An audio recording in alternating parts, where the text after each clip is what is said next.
So talk about the joys and hardship of this commitment to adoption. I'm an adoption father, and but I think this picture in Scripture is so important of our adoption. But talk about this. There are many people out there that are considering adoption and don't know how to think about it. And I think that with what's happened with the Roe v. Wade decision, the church is going to have to step up and provide love and care for children who are probably not wanted in the way that we wish they were. And we can't just protest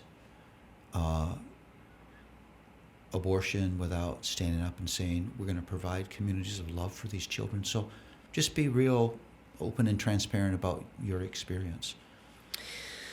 There's a couple of thoughts. The first is I think many churches are very pro-adoption and supportive of adoptive families, both in the culture and in finances and all the things it takes.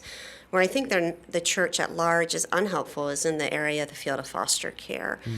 I think you're seen as a foster parent, you're seen as almost a little odd to do it.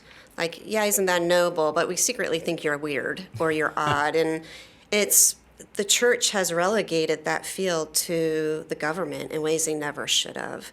And if the church really stepped in, I wonder how much it would revolutionize the foster care system at large. But churches don't know what to do with foster parents or foster children because foster children come with issues. Right. They are broken kids. We invite messiness into our home, and sometimes it's painful and hard. Say that again. We invite messiness into our home. What a beautiful statement that is. Yeah. I mean, and rather than we want our home to be a complete retreat of comfort and pleasure, and we even get mad at our kids when they actually need parenting because we don't really want to have to parent these human beings. Yeah. I've been very convicted by that. If we want a pre-sanctified spouse and self-parenting children, and we'd be happy. So for someone to say, we invite broken, messy, trouble children into our home is such a beautiful thing. That's what God does. I mean, when God adopted me into his family, he had no delusion that I wouldn't be a crazy man and need massive help. He knew that.